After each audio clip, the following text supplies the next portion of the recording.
Last week on Nosler's Magnum TV, we kicked off our combination hunt with Stone Mountain Safaris with a great bull elk in the shadow of the glaciers.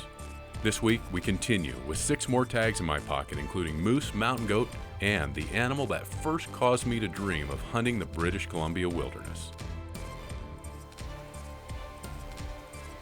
He could either feed towards us or, the worst possibility feeds a little bit away, but we should be able to close a little bit more if we just go through this cut and up a little bit. We'll just, as he's got his back towards us, we'll just keep moving. If he turns this way, we'll kind of take our time and just watch what his head's doing.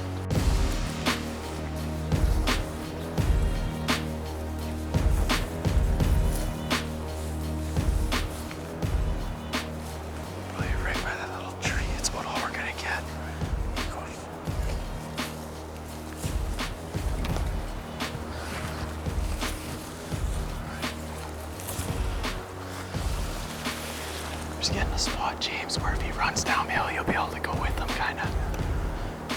Just tell me when you're ready and I'll arrange him for you. Okay, anytime. 268. 268. All right, okay. Whenever you're ready. Just let him come out of that bush, maybe. Okay.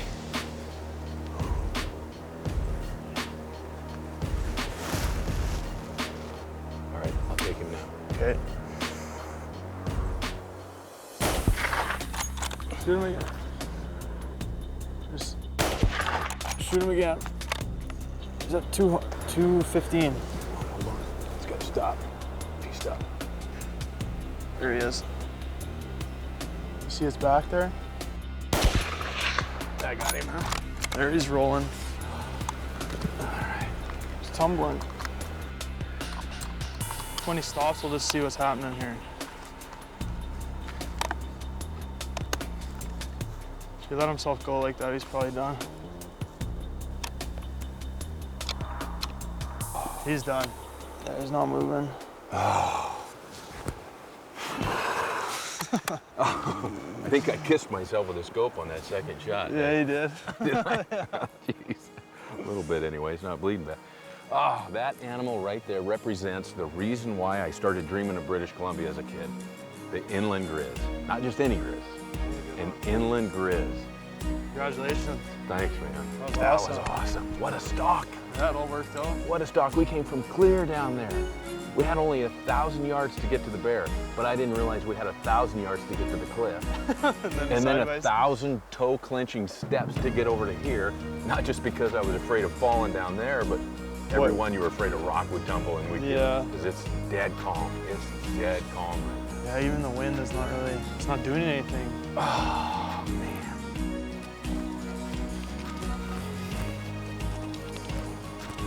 Lots of blueberries. Boy, he was gorging on him too, wasn't he? Man, oh man, oh man, that's you wouldn't want to have to track one of these guys wounded. No. Alrighty. Look at the claws on him, man. Mm-hmm. Look at those paws.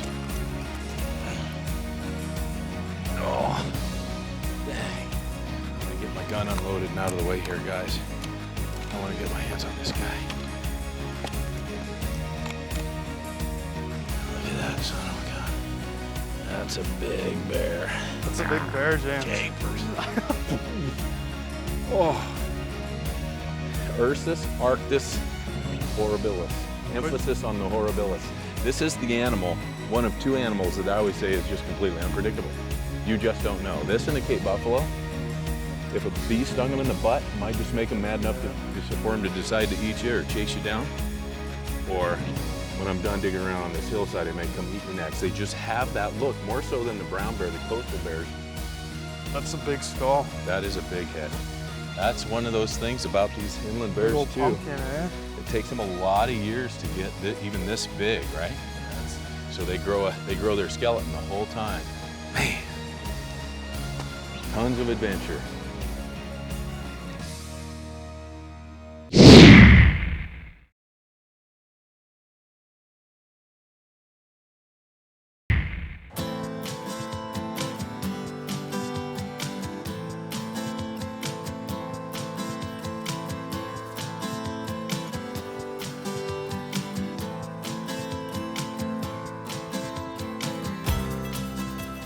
know, up here in this part of the world, it's customary and ethical hunting practices. But once you've got an animal down and off the mountain, you take a day off of hunting.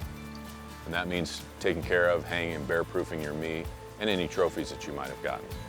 It also means for the hunter that you take that opportunity to refuel your body, reorganize your gear, and get refreshed. Now, the refreshing part is real easy, especially when you've got a icy glacial-fed mountain stream right out your backyard. Now, we've already got a 300-inch bull elk down and a near Boone and Crockett Grizzly. But here at Stone Mountain Safaris, we're in the heart of North American big game combination hunting at its finest.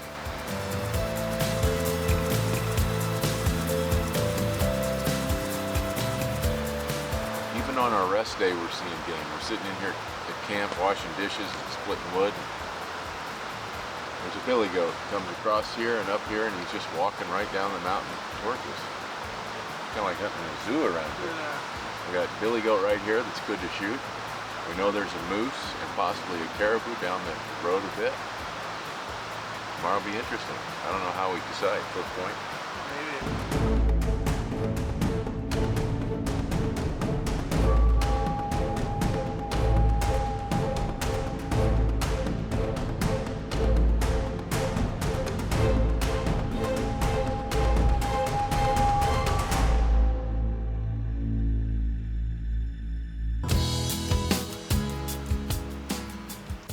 First day of our hunt, we found a moose clear up in the nasty stuff. It's really not too far of a ride from camp, but our guide Shale, knowing the country very well, he's only 21, but he's been wrangling in this country since he was 11. He's got a sandbox from when he was a kid just over here.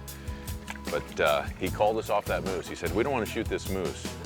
We won't be able to get the meat out before it spoils. It's just too far back in some nasty, nasty stuff, even though it wasn't that far away. That's good experience to have in a guide, that's for sure. And then last night, when we were done taking care of the bear and everything around camp, Derek rode in and they found a moose too in their hunt that day. They're still looking for a ram, but we're gonna go down and look at this moose here in a little bit, see if it's a good one to shoot.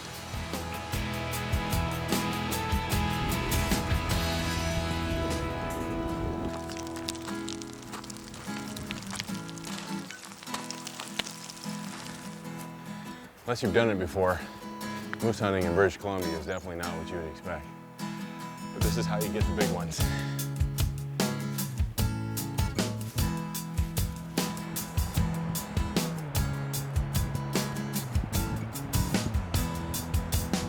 Well, things just got pretty exciting. September 4th, a little early for the moose rut. But we hiked up on this hill to see if we could see around, and there was 2 bull moose chasing a cow. Already starting to get interested. It's that time of the year, just starting to peel their velvet. Were you ever able to get a look at his fronts? No, I never returned to us. He had a lot of points, but I was never able to count them. Oh, we're definitely in a pretty spot. We can see up and down different drainages here in a lot of country, so it's a hot day, I imagine. They're not going to be wanting to be moving unless something like that's going on, or they just stand up to stretch. Yeah. Well, today was our first tough weather day. Wind gusts 40 miles an hour up here and nothing really wanting to move, but boy, we saw some beautiful country. We did find that moose that Derek was wanting us to come and look at, and we scratched our head. He's a legal bull, and you know, just one of those deals, not quite big enough. Hopefully we won't regret that later. Yeah. Well, it's pretty early still. We're on day 4. Yeah. Day 4 today, so I mean, we still got 10 days. But that's a risk you take, and if you pass a moose like that, and you go home with nothing, and you leave him for another hunter another year, you know, for me, that's not the end of the world at all. yeah.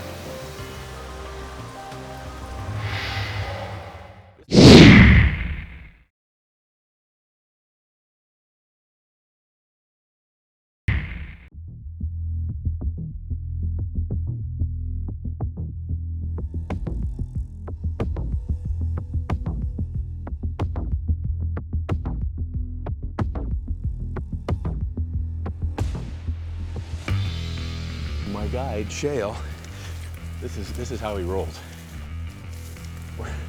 We're walking around for about a mile in the shin tangle, coming up to this edge expecting our moose to be way up here. And he walks around the corner.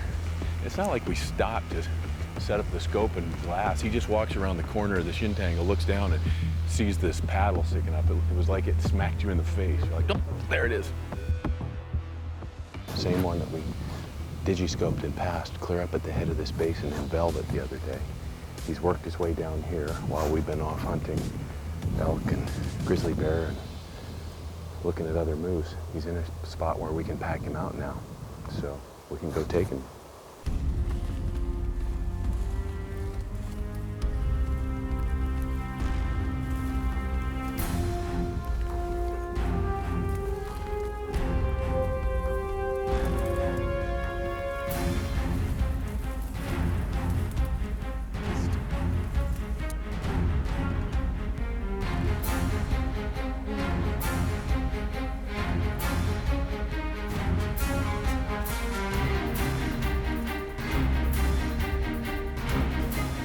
I could try to get him to stand up, maybe. Sure. If you can get him to stand up, I'll be ready. Yeah.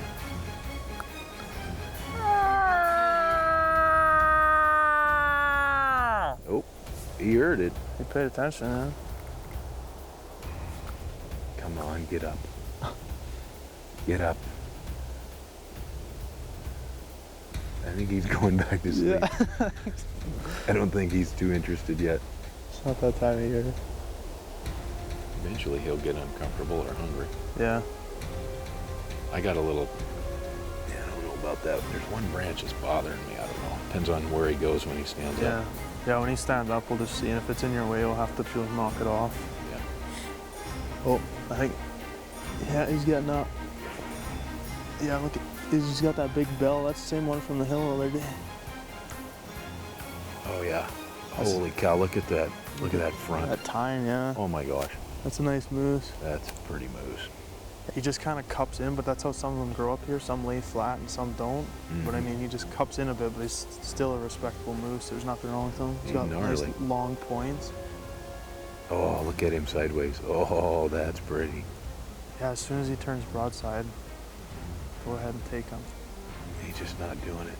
That branch is in the way now too. That one thinking- stupid little branch down there. He's walking straight through it from my scope angle. I'm gonna have to go get it off of Yeah, there. we got time. He's not gonna go anywhere.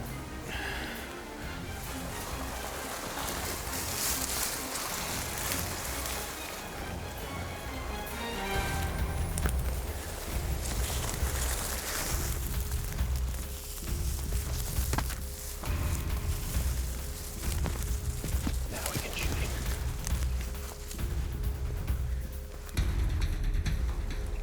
He's going broadside for us. All right, yeah, I can get him now. 230. 230? Yeah. Whenever you're ready. Okay, right there. First circle.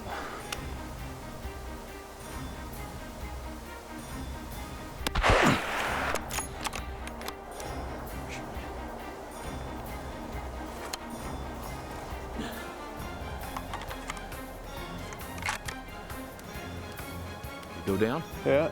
All right.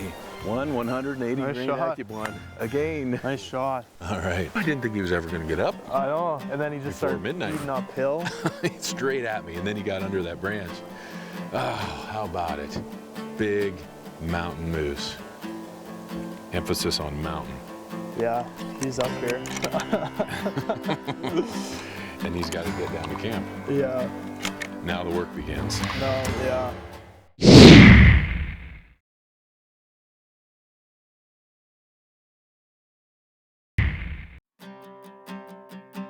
Now the work begins. No, yeah.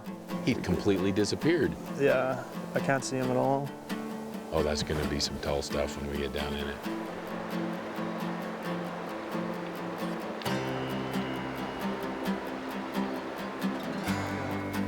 Is that a tine there?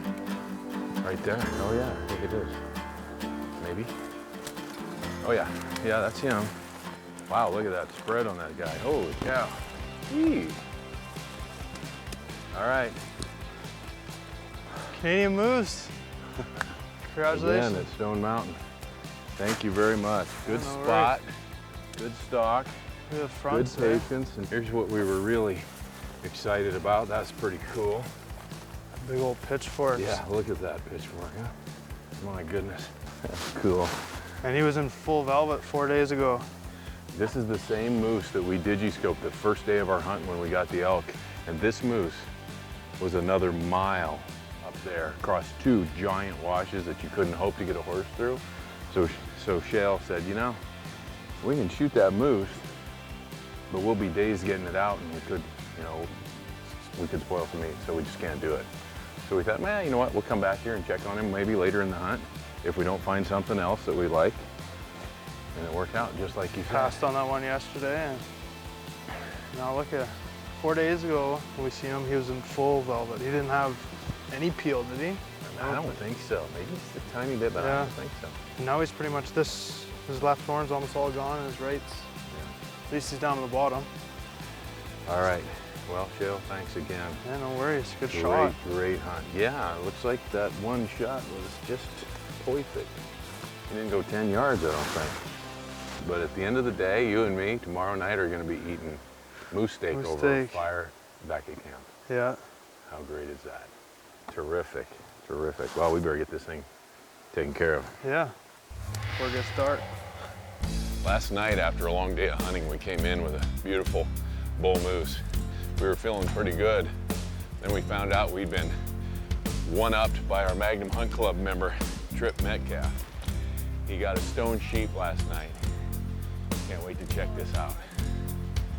There he is, the big ram. Congratulations, my friend. Thank you. Thank you. Was it all that you thought it would be? And more. We had a fantastic time. This is just a wonderful place. We saw your show a couple years ago and knew this was going to be a physical hunt. We've never done a high adventure hunt before, and trained real hard for a year and a half or so. And it was still very tough. 2 nights ago, Derek Stevens, he had a crazy idea to go on top of the mountain and camp out. So we went way up there, and it was just a spot big enough for 2 tents. And so we slept there that night, and the next morning got up and spotted these rams. And make a long story short, about 2 hours later, we had him on the ground. But I can't say enough about this place. It's a first-class operation, and look forward to coming back in the future. I'm glad you had success, and I'm also glad to hear that after you watched the show, you started training, because that's one thing that people forget to do or don't do enough. They don't realize just how physically demanding a stone sheep hunt. Like, we're just having fun down here. You're up there humping every day up in the high country. We're on an antlered hunt, and we're just shooting game almost every day and having a ball. But those sheep hunts, you got to get real serious, and you definitely took it serious, and that's the results right there. Yep. Then it becomes the mental of every single day, the mental training of knowing that, you know what, I'm going to work really hard today, and this may not be the day, but I'm going to get up tomorrow and put one foot in front of the other and climb up again. You just can't quit. You got to keep going. You can't quit. Yeah. But now we're packing up camp. We're going to get out of here. We've had a great hunt up in this valley. We've gotten a grizzly, a 6-point bull elk, a moose, a stone sheep. We're done here. It's time to move down. We may horseback a day, maybe 2 days, into some goat country, because we're now both goat hunters. That's right.